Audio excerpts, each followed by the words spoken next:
Tapi saya punya pertanyaan lanjutan nih, kenapa dia harus melakukan di pinggir jalan tol? Dan itu adalah hari terakhirnya dia terlihat hidup oleh orang yang kenal sama dia.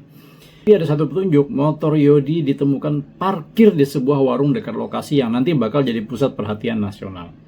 Mereka melihat sesuatu di semak-semak.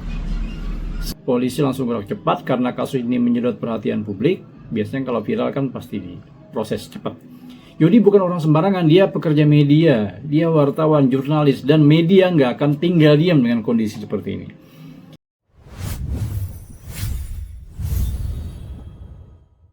Apa jadinya kalau seorang pria ditemukan tewas dengan luka, tapi polisi bilang itu? Saya mau kasih kalian satu pertanyaan. Menurut kalian, seberapa kuat seseorang bisa menyakiti dirinya sendiri? Berulang-ulang kali gitu ya. Lalu, mungkin ada yang bilang itu mungkin kalau orang lagi depresi. Tapi sejauh apa dia bisa melakukannya sendiri? Satu pertanyaan ya. Kemudian tapi saya punya pertanyaan lanjutan nih. Kenapa dia harus melakukan di pinggir jalan tol? Hari ini saya mau ngajak kalian menyelami satu kasus paling kontroversi di tahun 2020. Kasus yang bikin netizen pecah jadi dua kubu. Kasus yang sampai sekarang masih menyisakan tanda tanya besar di benak banyak orang. Ini adalah kisah Yodi Prabowo.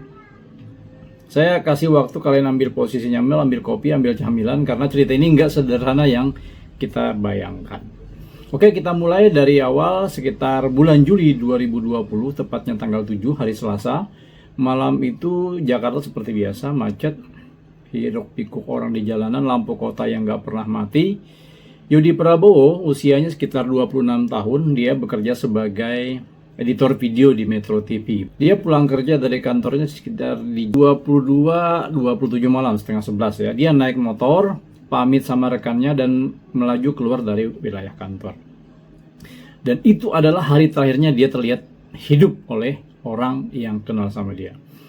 Keluarga di Ciputat mulai gelisah keesok. Yodi nggak pulang, nggak ada kabar, nggak ada telepon, ponselnya aktif tapi nggak diangkat. Keluarga coba hubungi teman-temannya, nggak ada yang tahu. Hari berganti hari, Rabu, Kamis, Jumat, Yodi belum ditemukan.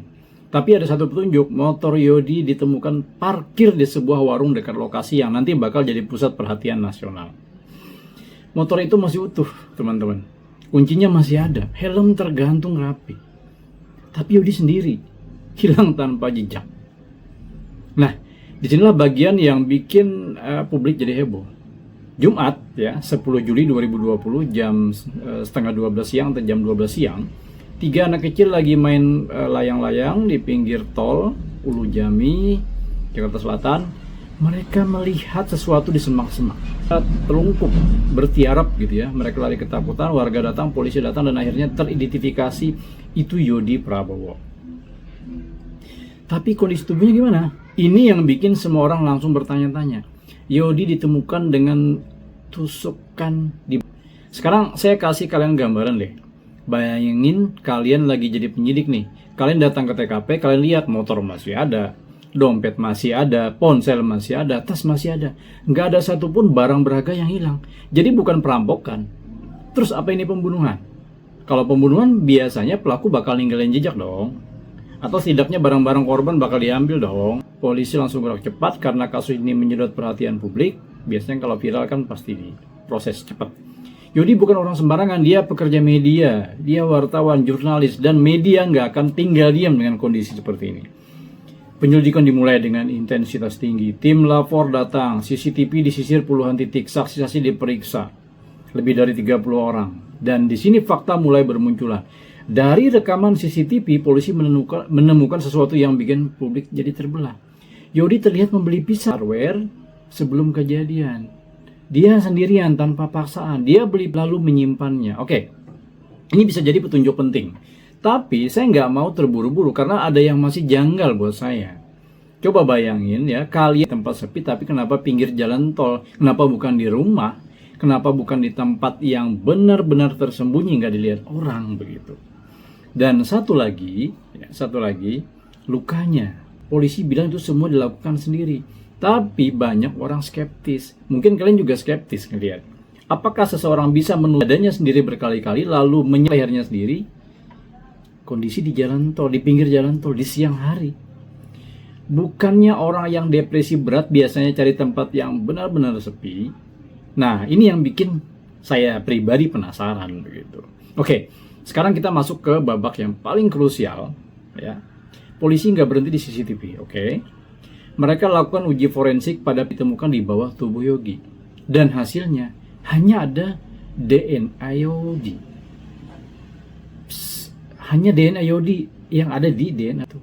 Nggak ada DNA orang lain, nggak ada sidik jari orang lain. Ini temuan yang kuat. Dari sisi ilmiah itu menunjukkan bahwa nggak ada orang lain yang membagi pisau selain Yodi. Tapi publik tetap nggak puas. Kenapa? Karena ada faktor lain yang ikut muncul di permukaan. Yodi ternyata menjalani hubungan asmara yang cukup rumit. Ada spekulasi soal cinta segitiga. Ada tekanan psikologis yang cukup berat. Beberapa orang terdekat menyebut Yodi sempat menunjukkan perubahan perilaku sebelum kejadian. Dan ada satu fakta yang cukup mengejutkan. Dari hasil tes toksikologi ditemukan zat amfetamin dalam tubuh Yodi. Zat yang bisa memicu depresi, paranoia, atau perilaku impulsif. Nah, kombinasi inilah yang akhirnya dipakai polisi sebagai dasar kesimpulan. 25 Juli 2020, kurang dari 3 minggu setelah Yodi ditemukan, Polda Metro Jaya menggelar konferensi pers. Kombes Polisi Nana Sujana, Kapolda Metro Jaya saat itu menyatakan bahwa Yodi meninggal karena bunuh diri. Motifnya depresi berat dan tekanan pikiran. Polisi bilang semua fakta ilmiah mengarah ke situ. Tidak ada bukti keterlibatan orang lain.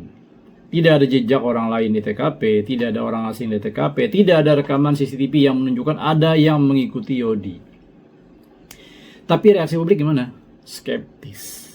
Keluarga Yodi sendiri nggak terima. Mereka bilang Yodi bukan orang depresi. Dia orangnya santai. Mereka nggak percaya. Mereka merasa anak ini melakukan hal sekejam itu, nggak percaya terhadap dirinya sendiri, apalagi ya. Netizen pecah jadi dua kubu. Ada yang percaya dengan hasil forensik dan CCTV, ada yang yakin ini adalah pembunuhan yang direkayasa. Dan yang paling bikin kasus ini tetap panas sampai sekarang, karena ada satu pertanyaan yang nggak pernah dijawab. Kenapa harus di pinggir jalan tol? Coba semakin menambah kecurigaan kita. Apakah itu memang pilihannya sendiri atau ada skenario lain yang nggak sempat terungkap? Polisi sudah menutup kasus ini, tapi di benak banyak orang pintu pertanyaan masih banyak terbuka lebar. Saya nggak mau bilang saya percaya atau nggak sama kesimpulan polisi. Karena saya bukan ahli forensik, saya bukan penyidik, tapi yang saya tahu kasus Yodi Prabowo ini ngajarin kita satu hal, teman-teman. Kadang fakta ilmiah dan naluri publik bisa bertabrakan. Ya nggak sih? Saya bilang ini bunuh diri, kejanggalan ya. Tapi hati nurani banyak orang bilang ada yang nggak beres. Apakah mungkin seseorang dalam kondisi depresi berat bisa melakukan ini secara sendirian? Secara medik jawabannya mungkin. Tapi apakah itu terjadi pada Yodi? Kita nggak pernah tahu pasti. Yang tersisa sekarang adalah kenangan dari keluarga yang kehilangan, yang ditinggalkan, dan segudang komentar di media sosial yang sampai hari ini masih diperdebatkan. Saya pengen dengar dari kalian, menurut kalian apa yang sebenarnya terjadi pada Yodi? Apakah kalian percaya dengan kesimpulan polisi, atau kalian punya teori lain yang belum pernah terungkap? Tulis pendapat kalian di kolom komentar di bawah ya. Karena kasus kayak gini nggak cuma soal fakta, tapi soal bagaimana kita melihat keadilan dan kebenaran. Jangan lupa like, subscribe, dan share ke teman-teman kalian yang suka diskusi kasus-kasus misterius seperti ini. Karena mungkin dari satu percakapan kecil ada sudut pandang baru yang lahir gitu. Saya pamit dulu, sampai jumpa di cerita berikutnya. Tetap kritis teman-teman, tetap waspada, dan jangan pernah berhenti bertanya. Karena keadilan itu penting dan negara wajib menghadirkan keadilan bagi warganya. Sampai jumpa.